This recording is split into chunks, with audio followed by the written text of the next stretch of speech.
S M Krishna ಅವರ ಜೊತೆಯಲ್ಲೇ ರಾಜಕಾರಣಕ್ಕೆ ಬಂದಂತಹ ಅವರ ಒಡನಾಡಿ ಕೂಡ ಆಗಿದ್ದಂತಹ ಎಚ್ ವಿಶ್ವನಾಥ್ ಅವರು ನಮ್ಮ ಜೊತೆಲಿದ್ದಾರೆ.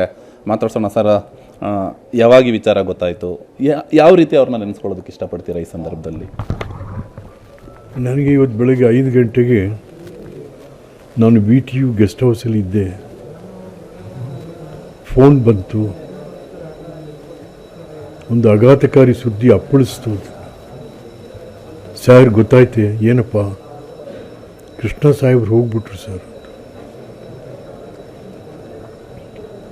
ಅದಕ್ಕೆ ನನಗೆ ಯಾಕೆ ಅವರು ನಮ್ಮನ್ನೆಲ್ಲ ಅವ್ರ ಮನೆ ಸದಸ್ಯರ ಥರ ಕಂಡಿದ್ದಂತ. ಅದರಲ್ಲೂ ಅವರ ಒಡನಾಟ ಭಾಳ ದೊಡ್ಡದು. ಅವರು ಮುಖ್ಯಮಂತ್ರಿ, ವಿಶ್ವನಾಥ್ ಮಂತ್ರಿ ಅಂತ ಅನಿಸಿರ್ಲಿಲ್ಲ ಅವರು. ವಿಶ್ವನಾಥ್ ನಾವೆಲ್ಲರೂ ಕೂಡ ಜವಾಬ್ದಾರಿ ಹೊತ್ತಿರೋ ಜನ. ಆ ಜವಾಬ್ದಾರಿಯನ್ನು ಪರಸ್ಪರ ಅರ್ಥೈಸಿಕೊಂಡು ಮಾಡಬೇಕು ವಿಶ್ವನಾಥ್. ಇದು ಅಧಿಕಾರ ಅಲ್ಲಪ್ಪ, ಅಧಿಕಾರ ಅಲ್ಲ. ಜನ ಜವಾಬ್ದಾರಿ ಕೊಟ್ಟಿದ್ದಾರೆ ಹೊರತು ಅಧಿಕಾರ ಅಲ್ಲ ಅಂತಕ್ಕಂಥ ಕಿವಿ ಮಾತನ್ನು ಹೇಳ್ತಾನೇ ಇರು. ಸರ್ ಒಳ್ಳೆ ಸ್ನೇಹಿತರು ಸರ್, ನೀವು ಮತ್ತು ಅವರು ಒಳ್ಳೆ ಸ್ನೇಹಿತರು. ಅಧಿಕಾರ, ರಾಜಕಾರಣ ಇದೆಲ್ಲ ಓಕೆ, ಬಟ್ ಅವರಲ್ಲಿ ಒಂದಷ್ಟು ಒಳ್ಳೊಳ್ಳೆ ಮಾನವೀಯ ಇದ್ದುವು ಅನ್ನೋಂಥದ್ದನ್ನು ಕೇಳ್ಪಟ್ಟಿದ್ದೀವಿ.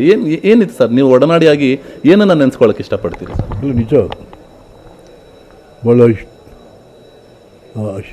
The respectful human considerations ಅವರಲ್ಲಿತ್ತು. ಅದರಿಂದ ಇಲ್ವೇ ಮಕ್ಕಳಿಗೆ ಊಟ. ಅವರಲ್ಲಿ ಮಕ್ಕಳನ್ನು ಪ್ರೀತಿಸುವ, ಶಿಕ್ಷಣವನ್ನು ಪ್ರೀತಿಸುವ. ಹಾಗಾಗಿ ಮಕ್ಕಳು ಇವತ್ತು 84 ಲಕ್ಷ ಮಕ್ಕಳು ಊಟ ಮಾಡ್ತಾರೆ. ಅದು ಎಸ್ ಎಂ ಕೃಷ್ಣ ಅವರ ಸರ್ಕಾರದ ಕೊಡುಗೆ. ಅದು ಯುನಿಸೆಫಿಂದ 36,000 ಶಾಲೆಗಳಿಗೆ ಕಾಂಪೌಂಡು, ಕುಡಿಯೋ ನೀರು, ಶೌಚಾಲಯ ಮಾಡಿದ್ರು. ಹೈಸ್ಕೂಲಲ್ಲಿ ಹೆಣ್ಣುಮಕ್ಕಳು ಬೆಳಗ್ಗೆ ಬಂದರೆ ಸಂಜೆ ತನಕ ಶೌಚಾಲಯ, ಬಹಳಷ್ಟು ರೋಗಗಳಿಗೆ ತುತ್ತಾಗ್ತಾಯಿದ್ರು. ಸೊ ಇದೆಲ್ಲವನ್ನು ಕಂಡುಕೊಂಡಂಥ ಕೃಷ್ಣರು ಯುನಿಸೆಫ್ನ ಸಂಪರ್ಕ ಮಾಡಿ ಅದನ್ನು ಮಾಡಿಸ್ಕೊಟ್ರು. ಅವತ್ತಿನ ದಿವಸಕ್ಕೆ ಒಳ್ಳೆ ತೋಟ. ಸೊ ಕೃಷ್ಣ ಅವರು ಹೇಳಿದ್ರು, ನಮ್ಮ ಶಾಲೆಗಳು ದೇವಸ್ಥಾನಗಳು, ನಮ್ಮ ಮಕ್ಕಳೇ ದೇವರು, ಶಿಕ್ಷಕರೇ ಪೂಜಾರಿಗೆ. ಹಾಗಾಗಿ ಆ ನಮ್ಮ ದೇವರಿಗೆ ಮಧ್ಯಾಹ್ನದ ಊಟ ಅವನಿಗೆ ನೈವೇದ್ಯ ಅಂತಂತ ಹೇಳ್ತಾ ಇದ್ರು.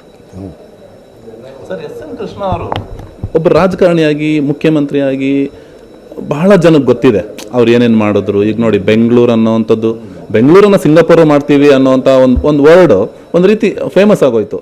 ಈಗ ಗೊತ್ತು. ಅದನ್ನು ಹೊರತುಪಡಿಸಿ ಒಂದು ಒಳ್ಳೆ ಹ್ಯೂಮನ್ ಬೀಯಿಂಗ್ ಆಗಿ, ಮತ್ತು ತುಂಬ ಹಾಸ್ಯ ಪ್ರಜ್ಞೆ ಆಗಿ, ಒಳ್ಳೆ ಕ್ರೀಡಾಪಟು ಆಗಿ ನಿಮ್ಗೆ ಏನೇನು ಗೊತ್ತು ಸರ್ ಅವ್ರ ಬಗ್ಗೆ? ಅಯ್ಯೋ, ಅವರು ಬ್ಯಾಡ್ಮಿಂಟನ್ ಆಡೋರು, ತಪ್ಪಿಸ್ಕೊತಿರ್ಲಿಲ್ಲ. ಒಬ್ಬ ಕ್ರೀಡಾಪಟು ಇರ್ತಾನಲ್ಲ, ಅವನೆಲ್ಲವನ್ನು ಭಾಳ ಕ್ರೀಡೋತ್ಸವದಿಂದ ತಗೋತಾನೆ. ಟೇಕ್ ಇಟ್ ಸ್ಪೋರ್ಟಿವ್ಲಿ ಅಂತೀವಲ್ಲ, ಆ ರೀತಿ. ಹಾಗಾಗಿ ಪ್ರತಿಯೊಬ್ಬನಲ್ಲೂ ಆ ಕ್ರೀಡಾ ಉತ್ಸಾಹ ಬೇಕು. ಅದನ್ನು ಅಕ್ಷರಶಃ ಪಾಲನೆ ಮಾಡ್ತಿದ್ದಂಥವ್ರು. ಇವತ್ತಿನ ರಾಜಕಾರಣವನ್ನು ನೋಡಿದ್ರೆ, ಇವತ್ತಿನ ರಾಜಕಾರಣಿಗಳನ್ನ ನೋಡಿದ್ರೆ, ಮತ್ತೆ ಅವರನ್ನ ನೋಡಿದ್ರೆ, ಅವರಿಂದ ಏನನ್ನು ಕಲಿಬೋದು ಸರ್? ಇವತ್ತಿನ ರಾಜಕಾರಣದಲ್ಲಿ, ಇವತ್ತು ಹೊಸದಾಗಿ ಬರ್ತಾರಂಥ ರಾಜಕಾರಣಿಗಳು, ಮತ್ತು ಇವತ್ತು ಸೆಷನ್ ನಡೀತಾರಂಥ ರೀತಿ ಎಲ್ಲ ನೋಡ್ತಾ ಇದ್ದೀವಿ ನಾವು. ಅವರಿಂದ, ಆ ಕಾಲದಿಂದ, ಮತ್ತೆ ತಾವು ಕೂಡ ಸಂಪುಟದಲ್ಲಿ ಇದ್ರೆ ಅವ್ರ ಸಂಪುಟದಲ್ಲಿ ಏನನ್ನ ಕಲಿಬೇಕು ಸರ್?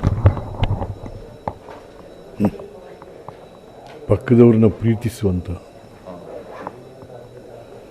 ಜನರ ಸಂಕಷ್ಟಗಳಿಗೆ, ಆಶೋತ್ತರಗಳಿಗೆ ಧ್ವನಿಯಾಗತಕ್ಕಂಥ. ನಾನು ಇಲ್ಲಿ ಬಂದಿರೋದು ನನ್ನ ಜವಾಬ್ದಾರಿ ನೀಗಿಸೋಕ್ಕೆ ಹೊರತು ಅಧಿಕಾರ ಚಲಾಯಿಸ್ಲಿಕ್ಕೆ ಅಲ್ಲ ಅಂತಕ್ಕಂಥದ್ದನ್ನು ಅರ್ಥ ಮಾಡ್ಕೊಂಡು ನಡೆಯೋದಿದೆಯಲ್ಲ, ಅದು ಭಾಳ ಮುಖ್ಯ ಆಗ್ತದೆ. ಒಳ್ಳೆ ಫ್ಯಾಮಿಲಿ ಫ್ರೆಂಡಾ ಸರ್? ಮನೆಯವ್ರನ್ನ, ನಿಮ್ಮ ಮನೆಯವ್ರನ್ನ, ಅಥವಾ ನೀವು ಅವ್ರ ಮನೆಗೆ ಹೋದ್ರೆ ಹೆಂಗೆ ಮಾತಾಡ್ತಿದ್ರಿ, ಹೆಂಗೆ ನೋಡ್ತಿದ್ರಿ? ಭಾಳ ಭಾಳ ಭಾಳ ಭಾಳ ಚೆನ್ನಾಗಿ ನೋಡ್ಕೊಳ್ಳೋರು ಪಾಪ. Thank you. ಮಂತ್ರಿ ಆಗಿದ್ರಿ ನೀವು ಅವ್ರ ಸಂದರ್ಭದಲ್ಲಿ, ಯಾವ ರೀತಿ ಕೋಆಪರೇಷನ್ ಸರ್? ಅವ್ರು CM ಆಗಿದ್ರು, ನೀವು ಮಂತ್ರಿ. ನಾನು ಯಾವ ಪ್ರೋಗ್ರಾಮ್ ತೊಗೊಂಡೋಗಿದ್ರು ಬೇಡ ಅಂತಿಲ್ಲ, ಪ್ರೋತ್ಸಾಹ, ಎಸ್ ಗೋ ಹೆಡ್ ಅಂತ. ಕಡೆಯದಾಗಿ ಅವರನ್ನು ಯಾವ ರೀತಿ ನೆನೆಸ್ಕೊಳ್ಳೋದಕ್ಕೆ ಇಷ್ಟಪಡ್ತೀರಿ? ಎಷ್ಟು ನೋವಿದೆ? ಅಲ್ಲ, ನನಗೆ ಬೆಳಿಗ್ಗೆ 5 ಗಂಟೆಯಿಂದನೂ ಕೂಡ ನಾನೇ ನನ್ನ ವೇದನೆಯನ್ನು ಪಡ್ತಾ ಇದ್ದೀನಿ. ಅಂದರೆ ಅದು ಈ ಮನುಷ್ಯ ಸಂಬಂಧಗಳಿದಾವಲ್ಲ, ಆ ಮನುಷ್ಯ ಸಂಬಂಧಗಳು ಸಾವು ಇರುವಿಕೆ ಬೇರೆ ಎಲ್ಲೋ ಒಂದು ಕಡೆ ಮಾತಾಡ್ತಾ ಇರ್ತವೆ. ಹಾಗಾಗಿ ಕೃಷ್ಣ ಅವರು ಕೂಡ ನಮ್ಮನ್ನು ಅಗಲಿದರೂ ಕೂಡ ಅವರ ಪ್ರೀತಿ, ವಿಶ್ವಾಸ, ಅವರ ನಡವಳಿಕೆ ನನ್ನ ಜೊತೆ ಮಾತಾಡ್ತಾನೇ ಇದೆ.